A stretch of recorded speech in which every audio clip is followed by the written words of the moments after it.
શું અમેરિકન સરકાર દ્વારા દુનિયા પર લગાવાયેલા રેસિપ્રોકલ ટેક્સની ફિલ્મ હવે પૂરી થવા તરફ જઈ રહી છે? આ વાત એટલા માટે કરવી જરૂરી છે કે તમે સૌ જાણો છો એ પ્રમાણે અમેરિકાના લિબરેશન દિવસથી શરૂ થયેલી ડોનાલ્ડ ટ્રમ્પની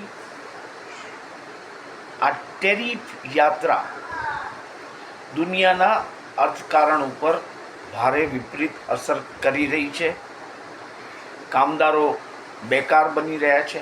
તમે સૌ જાણો છો ભારત પર 50% ટેરિફ, જેમાં 25% દંડનાત્મક ટેરિફની પણ સમાવેશ થાય છે, કારણ કે આપણે રશિયા પાસેથી ક્રૂડ ઓઇલ ખરીદીએ છીએ. તો ડોનાલ્ડ ટ્રમ્પની આ રમત જ્યારે વિશ્વના અર્થકારણને ખરાબ રીતે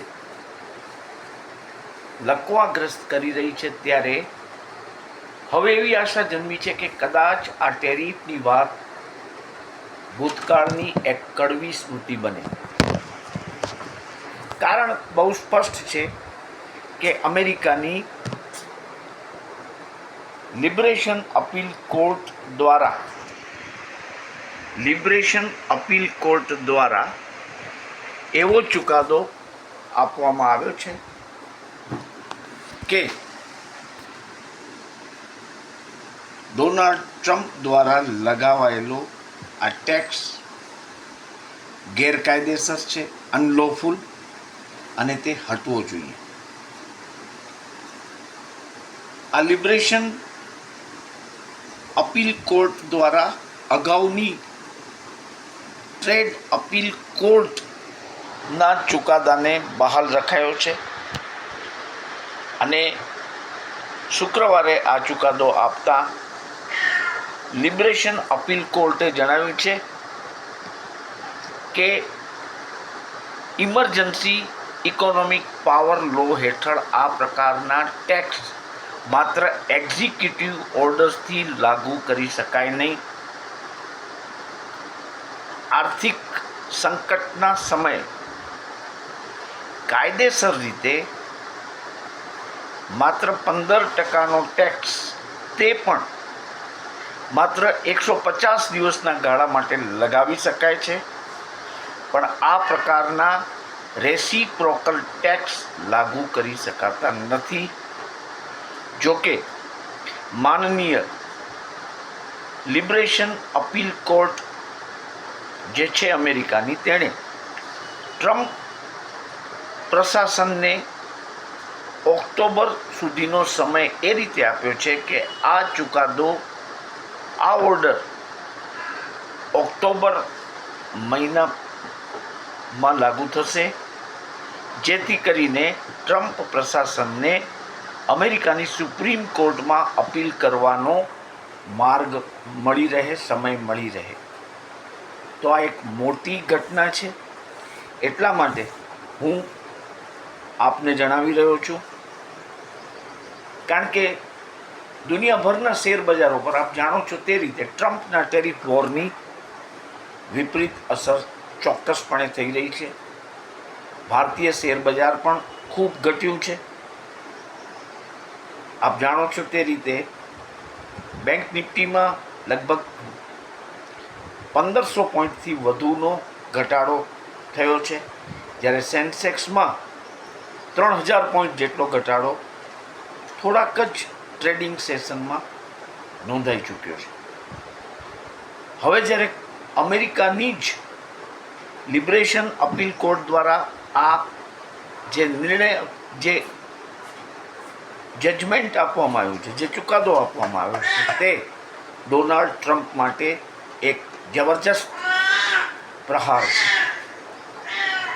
સેટબેક ફોર ડોનાલ્ડ ટ્રમ્પ. કોર્ટના આ ચુકાદા સામે જો કે ડોનાલ્ડ ટ્રમ્પે એવી દલીલ કરી છે કે તે અમેરિકાને ફરીથી એક ગ્રેટ નેશન્સ, એક ઉમદા રાષ્ટ્ર બનાવવા માગે છે. તે માટે તેઓએ આ ટેરિફ લાગુ કર્યા છે. જોકે તેમની આ દલીલ કાયદા નિષ્ણાતોને ગળે ઉતરતી નથી. જો કોઈ પણ પ્રકારનો ટેક્સ કે ટેરિફ લગાવવો હોય તો સેક્શન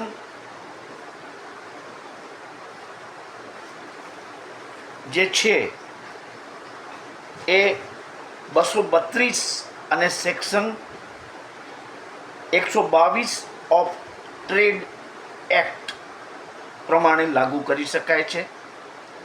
પણ જેમ તમને મેં અગાઉ કહ્યું કે આ ટેક્સ 15% વધુ ન હોવો જોઈએ. 15% સુધી વધારાનો ટેરિફ લગાડી શકાય છે, તે પણ હંગામી ધોરણે માત્ર 150 દિવસ માટે.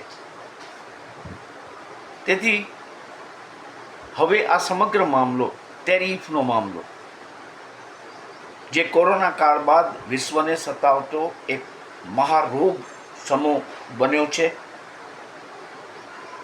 તેનો સમગ્ર આધાર અમેરિકાની સુપ્રીમ કોર્ટના હવે આવનારા ચુકાદા પર રહેવા પામશે. જો સુપ્રીમ કોર્ટ પણ આ લિબરેશન અપીલ કોર્ટના ચુકાદાને માન્ય રાખશે તો સ્વાભાવિક રીતે આ ટેરિફનો ડ્રામા આપમેળે પૂરો થઈ જશે અને દુનિયાની ઇકોનોમી, દુનિયાના અર્થતંત્રને માટે મોટી રાહત થઈ શકશે. હવે તમે જુઓ, કોર્ટે કેવા શબ્દોમાં કીધું છે.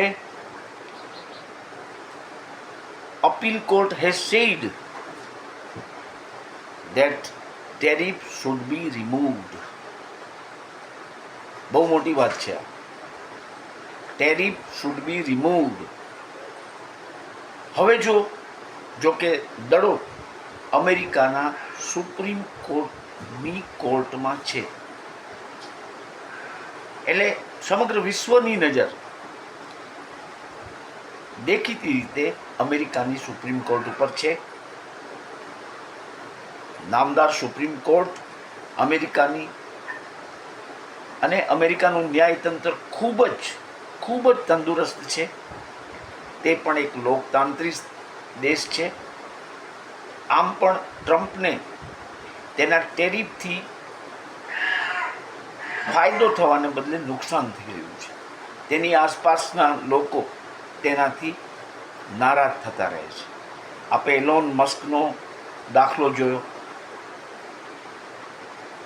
અને વૈશ્વિક સ્તર પર પણ ટ્રમ્પ સાહેબને એક જાતની નાલેશી ખમવી પડી છે.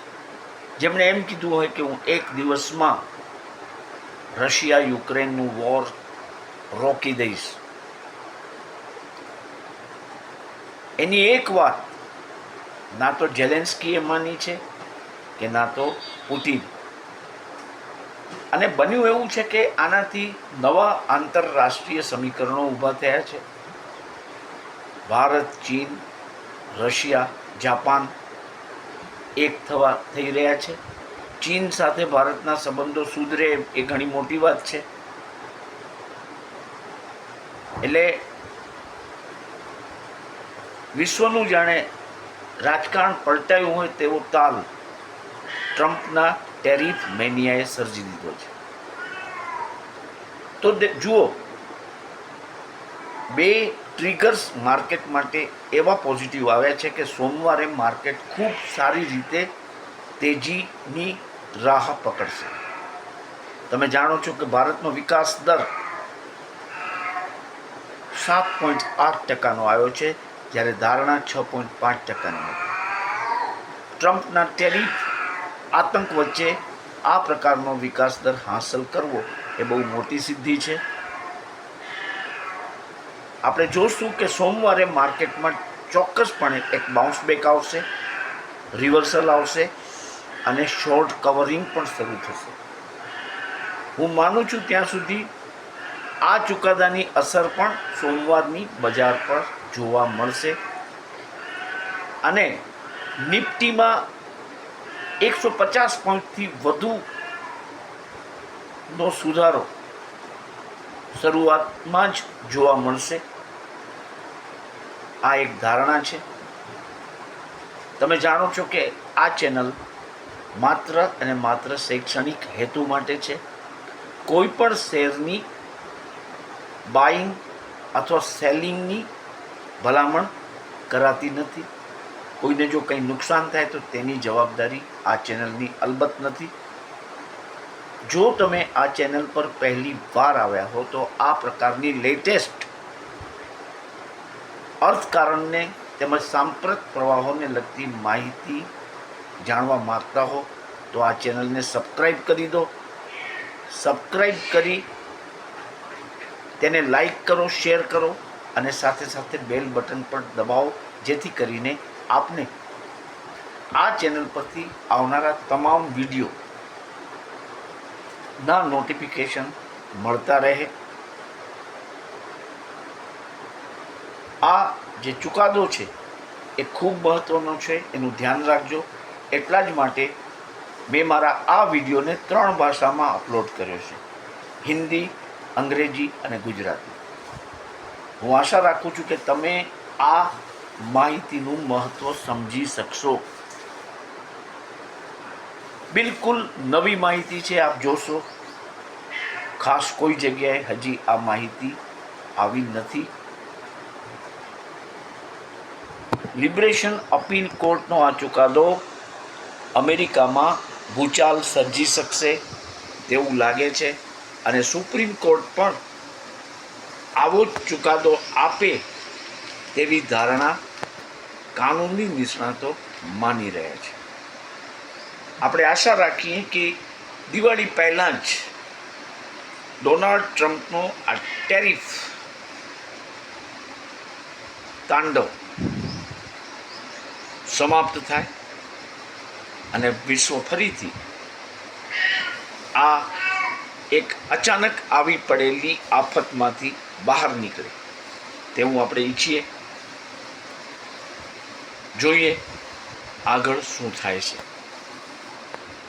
આ વિડીયો જોઈને મારી સાથે જોડાવા બદલ હું આપનો આભાર માનું છું. ફરીથી આપને જણાવું છું કે જો આ ચેનલને આપણે સબસ્ક્રાઈબ ન કરી હોય તો કૃપયા ચેનલને સબસ્ક્રાઈબ કરી દો.